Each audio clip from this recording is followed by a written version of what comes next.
Yeah. You know what I mean? Got the Jet shirt on, but they depressing me. I know. I should I'm feeling good, and he gonna depress me with the Jet shirt. You know what I mean? I gotta take this off.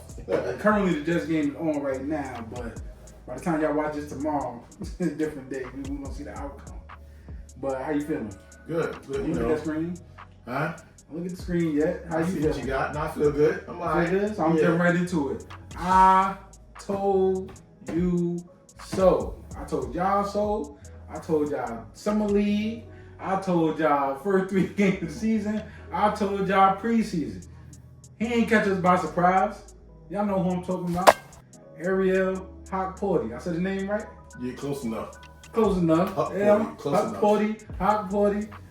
Listen, talk to me. I mean, go ahead, change it. Go ahead, change it to him. I ain't changing. No, I didn't try it because I said in the summertime I said him, and we had the other dude. That Boston ended up getting. And I said how he moves without the ball. You was just saying he should just jump right in, and he should play. But no, I don't think nobody, because really, he was doing more in the summer because he would be more of a focus. And if we look for him, you know, it would be better for him. But I don't think nobody is surprised because he hasn't really taken off like that. Well, you know what I mean, because y'all see this Monday morning at 7:30. I think that's the sentiment of most people. It's almost like a shock to a lot of people that, oh, he's this. And then when I talk to my coworkers, it's the same thing. They really don't even need to know he exists, or they just like, shit, he play, and I'm telling them, I'm like, yo, listen, he's good. And now next game, I think Tibbs is forced to play these guys. Towns back tonight? They said not sure, still questionable. So Ariel, he played 30 minutes, 4 rebounds, 3 assists, 7 points. I think he got 3 blocks. You had 3 blocks? Yeah, I think it was 3, if it was that. But still, the impact he has on the game, you throw him out there, the Nets didn't really know what to do. You know what I mean? So, hey. Nah, he played well. And if he was a focus, then we could see, because one thing he knows how to do is set the pick and roll, and then even set the repick. And then he know how to move to the open area of the basket. So if he became an emphasis on the offensive side, you know, even the same dunk that he got the other game, the monster dunk, see that gets him going, but we ain't really, you know, that was a nice pass by Brunson with him coming down the lane. He didn't give up on the play. But I would like to see them feature him to a degree.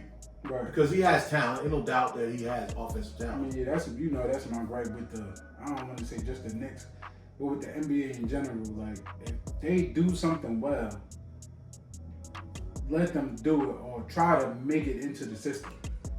You know what I mean? Like, with OG, they did it for some reason. Like, they know he likes to corner 3. So they right away that was implemented. I don't know if it's that was him. Yeah, that's what I'm saying. That's him. So I don't know if that's my mistake by design, but that's the thing with the Knicks. Yeah. Isaiah Hartenstein.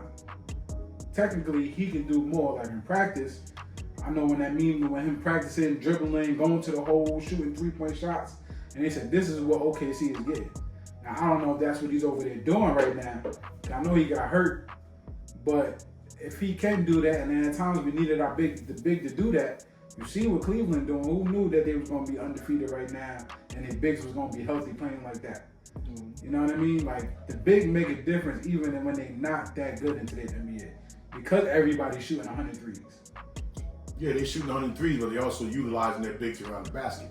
But that's when they got them, because not so many around the league that. No, I mean the teams that I'm looking at when you mentioned Cleveland, because they coming back with the same team. That would have been us if we came back with, you know, Richard Robinson healthy, Julius Randle. We've been expected to come out of the gate. Now 14-0, 15-0 with Cleveland, we know that ain't gonna last. But that's still, it just goes to show if you got continuity and you stick with your team, while everybody else got moving parts, that's the kind of thing you can do. But on the terms of Hawk-Porty, he's doing what we were saying in the summertime, that given the opportunity, he's that's kind of what I think Knicks fans expected. What we didn't expect for him we knew it would be an injury or something to get him in the game. We probably expected so early in the season. 30 minutes is a lot of minutes for him. Now, going in tonight, if he's playing 30, and if he knows he's playing 30, if if Cat ain't there, his mindset will even be different now. Because now guys will be talking to you. Right. So now let's just think. Now imagine if he's playing that 30 and Deuce played last game, who's always in his ear. Now he'd have been even more impactful out there because he would have said, all you need is one guy on the offensive side, a regular rotation guy to believe in you. I mean, and even saying that, I think all of them believe in him because you see all of them's going to him, Josh Hart included, telling him, like, keep doing what you're doing. Basically, I don't know what they were saying, but if y'all go back and watch these clips at the end of the game or when he do big plays, they cheering him on and not. I'm always coming down on Jericho, but it's almost to the point where I hope he didn't feel bad on him. Nah, you know what I mean? Like, he played a solid game. I mean, because they're not doing that so much for Jericho. It's like, I mean, I don't know because that's Jericho. Like, he's just a straight face. They probably don't even know what to say to him. He probably not even going to give you no emotion back. But with Ariel's like, he's getting that emotion back. They talking to him like he fit right in. The other dude that lost in some league. Both of them, you, like when you were saying it, they fit right into the system. That's what we need. We need players that they play hard. You do your thing. You're smart. You fit right in with Tips. Well, you see Huck Porty though when the camera scans to the huddle, he's always talking to somebody. Even if they scan him on the bench, or if you see it, he's talking. So he has probably a different. I think they all like Jericho too, but I think Huck Porty, like he's feasting on the knowledge. So yeah, his take is different. He's like a sponge because his first year in the league. And guys like that. Yeah, and his personality is probably up, And it'd be nice too when he can work with our bigs in practice, and then he started carrying over into the game. Because again, we don't have to run plays for Huck Porty. All we got to do is acknowledge him in certain situations, in those sets. Just acknowledge that you got a big man around that basket. I think that's what all the bigs. Even Jericho, sometimes they overlook him. I'm like, damn. He's playing hard on defense. He's cutting to the basket. I think last game they did throw him an alley. I think Josh Hart did it. I think Josh Hart understands the hustle that goes into the game. Feed me. Even though he's not the big man, he's like, yo, feed me. I'm cutting to the basket. Yo, give me the ball. So I think he's looking for that. But now the other players, they either trying to get theirs. Yeah. So to their point, I guess there is not enough basketball to go around. You know what I mean? Yeah, but it's still a way that you can incorporate your team. You can incorporate all 5 guys. There's a way to do that. Yeah, I think your big guy to stay happy at all times though. Should. It should. Like he's the muscle behind the rest of the guys. Like if he's not happy and eating and feasting, I don't think he plays hard. I'm not getting hurt for y'all just not giving me the ball. Even the power forward, like I'm not going down there banging with people and you not giving me the ball. Yeah, times have changed though now. So. I mean, with Towns, it's like you gotta respect this game. He's scoring, and we need it. But listen, that center position, it's already tough, and not a lot of centers go around keep them happy when they get there. But Huck Porty, I think everybody's happy with the little growth that we've seen in him. So thus far, and it can only get better. Same way with Hartenstein came in with more pedigree. Yeah, I think there's always a rise and a fall. And only reason why I say you gotta play these guys on time is you don't want the Jeremy Lin effect. You know what I mean? You don't want to throw them out there when we really probably are gonna need them. If somebody go down with injury, and then he takes them by storm, and then they figure him out with a game plan for him. Yeah. You know what I mean? Now he got to upgrade as an NBA player. I want him to figure it out now. Give him the 30 minutes or give him more minutes to get in rotation if that's the case. Like let Jericho start then. But give him more minutes because when Mitch come back, it's a whole different game. Yep. I think Sims may lose that spot because now the starting lineup, I think everybody's complaining that we look too small. We might have mentioned that last week. But if you move Towns down and Mitch go there and our quarter's coming off the bench, we good. Yeah, but even right now, as far as being small, we don't want to wait as far as numbers. Impression. You know what I mean? Towns can still start at center. Just throw one of them other guys more minutes with Towns at power forward, even if you don't start them. Right. But we definitely need to get bigger. Small ball is not really meant to be for the whole game. Like we not the Golden State Warriors from 10 years ago. We ain't them. So small ball is a purpose for it, but it's not the meaning for the whole time we out there. But you mentioned Jericho, but Jericho played a real good game the other night, and there's only going to be more today if he knows he's going to play. He just don't have that personality to throw himself out there. You know, he just don't, and nobody's waiting for it. I mean, and Nets really don't got. I mean, and how Porty doing that? Even with him and Jericho, Nets don't got no real big. Well, Claxton is hurt. And if I'm Claxton talking is out about there, right now. yeah, we don't know if he's playing tonight or not. But if he's out there, his presence definitely on the defensive end to be felt. He's a shot blocking machine, and he runs the floor. So I don't care if he's out there because to me he's too light in the behind for our guys. But he knows his role on that team. So I ain't gonna lie, we shouldn't even be in a situation like that anyway, messing with the Nets. But that's a story for another day. You were telling me before there's an NBA stat that says we are second to last at being clutch. I don't know how I feel about that stat. Like, yeah, I only knew that because Clyde brought it up on the last episode. So once he brought it up, then I went to go look it up. Last game? Yeah. So I go look it up, and then it's the NBA clutch thing is the last 5 minutes of a game within 5 points. 5 points or overtime. How do you play in them situations? So they have us in the bottom half, and that's it. Now, what would make it better for us? We saw when Brunson with the 2 shots, you know, back to back, we'll have a go-to clutch guy. But as far as for this season, that's where we are. And I couldn't think back because now you got to think back to the end of every game. I mean, if that's the case, that makes sense because I had reacted to Brunson. You know, he shoots a game winner, misses it, and now he shoots another game winner and makes it. I'm thinking back to the playoffs where he had to do that. I think he messed up. I think like 2 games in the playoffs, like because I remember we got into them arguments. Like I just didn't like the shot he took. Am I mad if he got to take the last shot? No. But in the playoffs, I didn't like that look. He was trying to get the foul at the 3-point line. So you could have got a better shot by just going straight up and shooting. But they didn't want to touch you anyway. A small player don't want to touch you. So, but if they do and you follow through, 9 times out of 10, see what Josh Hart did, they're going to foul you. Because you got a good look at the rim. Yeah. They don't want that.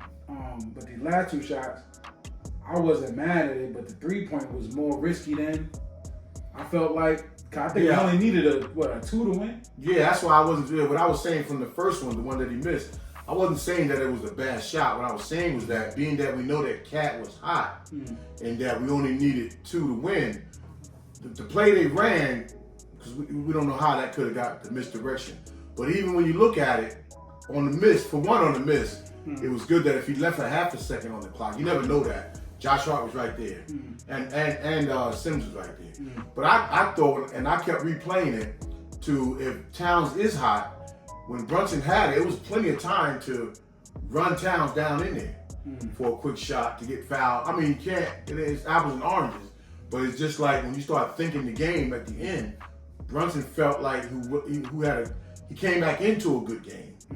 Because when he was out, we were down to 15, 17, we came back with him on the bench. But he had 2 big buckets in that stretch to keep us ahead. Like the fact that he even takes that shot comfortably and to go in and out. Yeah, no, I first game, and we always talk about the pecking order. If there's any pecking order with the Knicks, we know Brunson is captain. Yeah, but that we don't. I'm talking about we know he's captain. I know being captain in that situation with Towns being hot. He's out there all alone. Now he probably would have shot it if they gave it to him.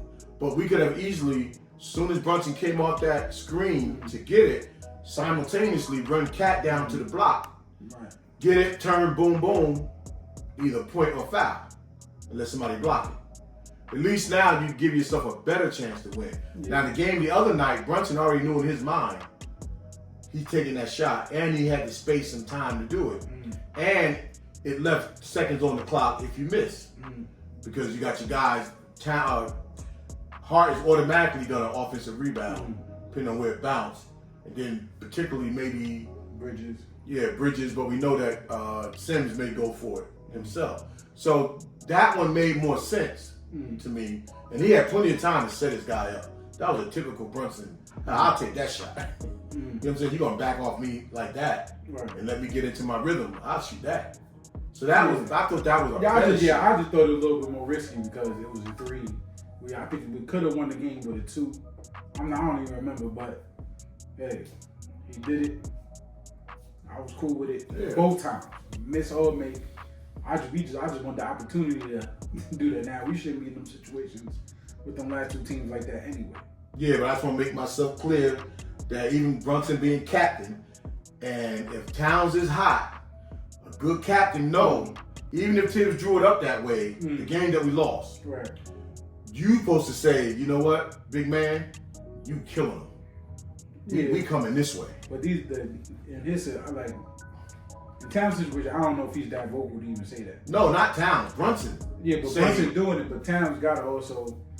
I remember I said we watched Winning Time, and we don't know. It's a fictional based on like true story, but I'm pretty sure. What's the name? Said the Magic. You better give me this ball. And he's done that a lot. You know what I'm saying? And in the show, they show it. Yeah. Like you the rookie, or you the guy, but with Magic was probably easy because he passed first, but you better give me this ball while I'm in the paint. Yeah. Shaq, another one. Him and Kobe clash because, listen, I know you the guy, but I'm the guy. Yeah, to me, it go by. Sometimes it goes by the game and it go by the situation. And if somebody got it going, and I just say they have to take the shot, but these things got to be in consideration. Right. We on next level. We on some other type of stuff right now. We got to make sure that we playing that way at all times. 48 minutes, and when we get into that last 5, we definitely going to be one of them clutch teams in that last 5. So right now, that's early in the season, and we don't really know which direction we really going, and we trying to figure it out. But when we do. And don't say that because you said Josh Hart saying that fans think that we don't have an identity. Now, I know that's the media talking. I don't subscribe to we don't have an identity because we do. Now, what do you call that identity? I don't know. Right? Well, he said, hard-nosed basketball. No, I think he means that everybody knows how we finished the season. Yeah. Everybody know when we finished the season, it was like lock, stop, and let's go. Nobody, you just couldn't stop it. We had to be off or injured. Like Brunson in the playoffs, injury, kept him from being what he really was. But Josh also said, we know what type of team we have and guys we have. So, and we got to figure it out. So that's all we've been saying going into the season. Yeah, that's what the split on the. I think that's what's been the split on the fans. It almost makes me feel like the players or the Knicks, or like they listening to how we talk about the Knicks, which is kind of cool, but sometimes probably be crazy. I just didn't know what identity meant to everybody else. No, I know it's a culture. It's the way you play. The culture, I feel like that's what I said. I didn't never understand when people said that. Nah, I know we got the culture now, but we figuring that part. I thought was just separate from. We know what the culture is. Everybody that comes to the Knicks fit inside that culture. Play. They even got times playing at a certain level, more of a dog. Yeah. New York, you said it last week. New York has a tendency to make you play a certain way or act a certain way. So I knew we had an identity, but I don't know. But it makes. I get the frustration with Josh Hart. No, it wasn't. No, he wasn't even. It wasn't even the. You can tell it from the quote. It wasn't even a frustration. It was just that we know. Like we know we're building towards. Well, when people say a work in progress, that really means something. They ain't just something people just throw out there. Like again, the situation with the last shot, not the one that Brunson won, but now the other one that we won the Nets the other night, Towns ain't there, so there's nobody to defer to. So now he knows. Okay, when we get this ball, I'm boom boom, setting him up. I can get into my rhythm. I ain't worrying about nobody cutting. This is me and this guy. But the other one is like, we don't know. Brunson just made a decision that I'm getting the ball, I'm pounding it down, and I'm shooting over. That was the decision he made. But when you start getting into an identity, the other teams are also going to know what identity is, and they won't be able to stop it. It's just a certain way that you carry yourself and a certain way that you play in certain situations, how you develop an identity. Like the bad boy Pistons. You knew they was going to rough you up, like the 90s Knicks. You knew you couldn't go down that lane without protecting yourself. It ain't worth the dough. You know what I'm saying? Made Michael Jordan start fading away. Like you start building, the Lakers get the rebound, they run it. stuff like that. Phoenix Suns with Nash and Amari. 2 running down the lane, 2 running to the 3-point line. And Steve Nash got it. So you start building those type of identities. And we getting ours back to, it'll be tweaked from last year for the end of the season, but it also will be better because Cat can shoot. So yeah, it wasn't negative. I don't think he didn't take it either. Or people saying it negative, just same thing. We a work in progress, and we figuring it out. Right. We figuring it out. Then when it comes down to, it's not even down to the last shot, down to certain situations.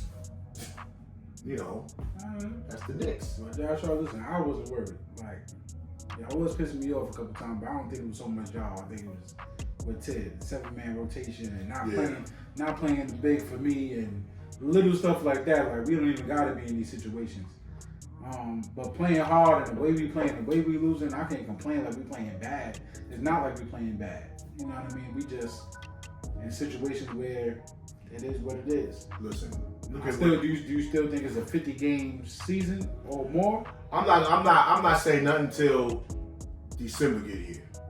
I'm not, only because, I think 50 games.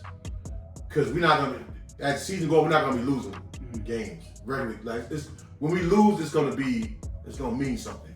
But in terms of, I'm gonna wait till the middle of December because you throw out random 50, 55. Nah, right now because we gelling. I said you was on the street last. Last year we knew what we had on the street for the last 2 years. Yeah, but I always waited till you see what we had. The reason why I said 50 last year because look what we was coming back with. Again, when you're coming back with the same team, like Boston last year, nobody couldn't beat them. And they landed on exactly 50. Yeah, but that could have easily have been a 55, 60, 62 win thing last year with everybody helping. Yeah, true. So I'm going to wait and see when the middle of December you start seeing what kind of team you have. Then I'm going to make my prediction. And like anybody, it's just our opinion, but we try to go based off of your basketball knowledge. And then also I look at, what was I thinking about the other day? If we had Mitch right now, even still with Cat, I still would have waited. Because now you got to integrate Mitch. Cat's not going to go down low if Mitch is there. Right. So now we got a whole different team. Like right now, Cat is going down, posting up. He's shooting his 3, but he's going down there. When Mitch come back, will Cat even go down there in the post? Shoot, well. Right? Yeah, but with Mitch back. Because where Mitch going to go? I'm talking about with Mitch back. You see, Cat throws a lot of passes to the post. Yeah, but we need his post scoring. No, I'm talking about, but now as Mitch starts to get post scoring because Cat is looking for him to go down there. That's going to be interesting. Because when Sims was down there, he's looking for Sims. Mitch is going to post up. So is Cat going to throw him the ball when he goes to post up? Because Cat knows. I forgot who was posting up. OG was posting up. And Cat threw it to him. So. Yeah, see, I think in Mitch's case too, everybody, in a sense, if Mitch is squared away, I think people try to give him the ball because then they're going to get it right back. Unless he starts looking to shoot. Because everybody want to get that shot. So, yeah, that would be nice. It would even be nice too. It is going to make the game easier if he starts doing that. Because now y'all shot is more open when he gets the ball. Yeah, but he gets the ball down there, they close in, he throw it out. Yeah, but for both of them, because if Mitch is at the elbow where he gets a lot of the handoffs, and when he get it out there and Cat slides in from one of the wing positions, and you hit Cat down there, because Mitch is gonna have a big guy on him. Now, so we got so many ways to go. We don't know where Tip's gonna go. But we got so many possibilities of being the type of team that even Philly would have to play Drummond and Embiid in these situations because that's how deadly we can be. I just pray too that we keep mention all that. I said they forget we hurt. It's like they mention that all the other teams that's hurt. Yeah. And down players. Yeah. They never say like, our guys are still hurt. Our big guys are still hurt. Yeah. Like it is what it is. And extended Nick news, Kai and Anthony, like you said, it's a no-brainer. It's going to Syracuse following Melo footsteps. I don't know why that was even he wasn't going to no USC. I don't know why that was even I mean, Melo did say you was making me nervous for a minute. So Melo thought it was a no-brainer. We don't know if Now, Cayenne thought it was Syracuse his type of team to go to. You know, this ain't the old Syracuse. You know, and is he one and done, or is he going? You don't have to be one and done no more.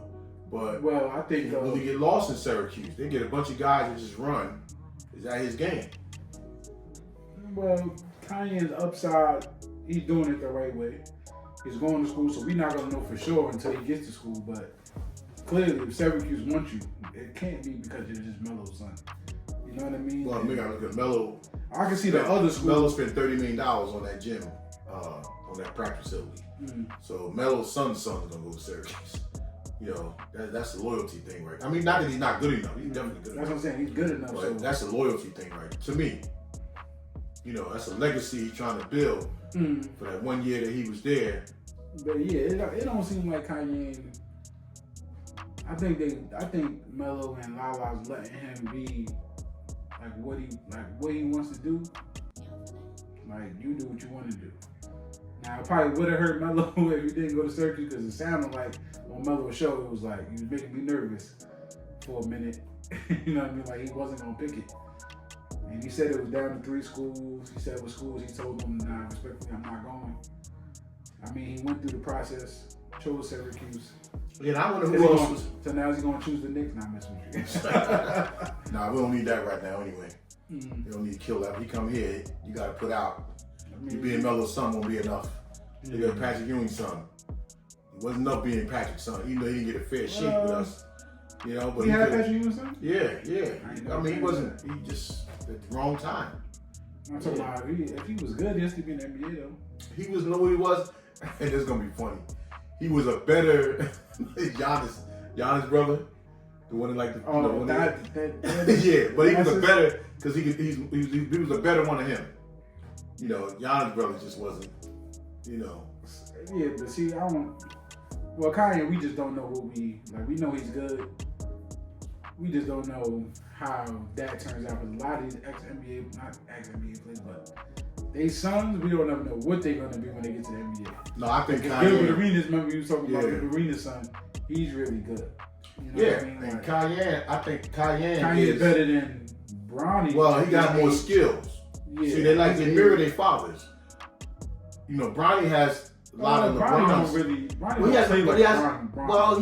Well, he's not big enough, but he kind of do when you watch him in his AAU and high school stuff. That's the kind of stuff he was doing. It wasn't impactful, but it was the same type of game. Whereas Melo taught Cayenne how to play basketball, not living off your physical ability. You know, footwork. You know, all his spins and in and outs. He taught him those things. So now he has go-to moves. Whereas Bronny and them, they're more, I can run faster than you. This is when they were playing, and I can jump higher than you. And that's how LeBron played. But again, Melo, they kind of mirror their father. They're not as good as their fathers, but they mirror things that their father did. LeBron probably can't teach Bronny skilled basketball moves because he ain't had none. I mean, but it's crazy because Bryce reminds me more of that KD as kind of player. Yeah. So like, Bryce more has the upside to me because he fits the part. And he's bigger too. He's bigger. Yeah. But he just, even when they both was playing, Bryce just looked like, maybe because of age they ain't playing him a lot, but Bryce looked like he's probably going to be the one. Now that's the one I like more of the two brothers. Bryce, because just because he's getting taller with LeBron, no, my son is playing out on the wing. Because you ain't gonna take my son at 6'6", 6'7", and throw him in the post most of the time. And what if he stays in at that age? Now he's playing like a forward, and then you get to the next level, and that's now you're too small.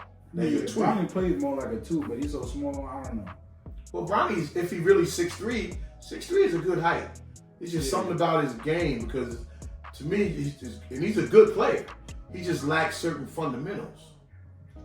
To me, he's not. It's not even a knock on him. Yeah, it's not a knock, but he's not explosive.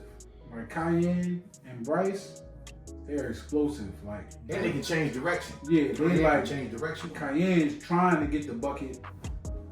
At times, like, you're not looking for his intelligence. You know what I mean? Like, I don't know how to explain it, but Bryce is like almost like his pops now, like laid back. Oh, you go over there, like come out the paint. Yeah, He directing traffic. You can't do that as a rookie unless you Magic Johnson. Like, you're not coming down. Magic Johnson was supposed to the way he's coming down. Mm-hmm. Bryce not coming down doing moves trying to shift you out of your, you know what I mean, out of your spot. Yeah. Shoot it in your face, like, you know what I mean. He's not doing that. So, like I said, if Brownie's gonna be anything, like he's gonna be like a shooter, come on 2 screens. Like he gotta practice. Get downhill. If he can get downhill, he gotta practice that. He can't practice trying to be the star. No. That's not gonna happen. Like you can see it already. It's not gonna happen. If he want a long career in the NBA, he gonna have to do something else. Play without the ball. But Cayenne, his upside, if he goes to Syracuse and starts killing, it's gonna be because he's a scorer. Like that's what he's that's what he's looking like. He's toward being a scorer. Keep that mentality. Yeah. Now, if that does that make it to the NBA? We don't know. We don't know how much Melo blackball. So we don't know if that makes it to the NBA. But we're gonna see. All right, but before we close out, we didn't mention OG. You know the type of game he's been putting together. Yeah, I ain't worried about that. He's been putting together some monster games. Yeah, and the scoring wise. Now I love when OG scores or look for a shot, but it's almost like that. We got so many people. Yeah. Sometimes I want him to scale it back, and then sometimes I think he is, but when he got the mismatch, he's recognizing the small guy on me. Like, okay, but that's what I be wanting Jalen Brunson and the coaching staff to do. Like, you notice a mismatch or you notice somebody hot today, feed them the ball and let them. We got so many options. Yep. If me and Towns can't get it, I know OG and Mikal killing niggas. There's no way people got 5 to match our 5. I don't know what team got 5 to match our 5. Well, Boston got 5 to match. Other than the center? Yeah, they do, but I'll take our scoring over there. Yeah. Defense. Well, we got not defense over some of their scoring. Now, Jason Tatum and Jaylen Brown, cool. But we got the players that play defense to stop that. Right. I don't know if they can stop it on the offensive end. Yeah. You know what I mean? What Boston did, it's not going to be the same. Like, they live by the 3, die by the 3. They killed us with the 3, but then they lost a couple games with the 3. Yeah. You know what I mean? Shooting up that many shots. You're not going to shoot yourself out of every game. Now, when they play the Knicks, they probably going to play on 1,000 because they know the impact, and they know New York probably got the loudest voice of, are y'all going to do it again? Yeah. Show me. Yeah. They better be worried about Cleveland, too. They gonna keep winning like that. They looking like them last year. But OG, I'm happy with OG. I know OG, the way he talks and the way he moves, he gonna do the right thing. He gonna do what he supposed to do. My boy. You know what I mean? And you know what I mean? Listen, if I need somebody to call me, I'm saying, yeah, I'm just not. But alright. Wanna take us out? Yeah, just like, comment, subscribe. There you go. Hit that notification bell. Peace. Peace.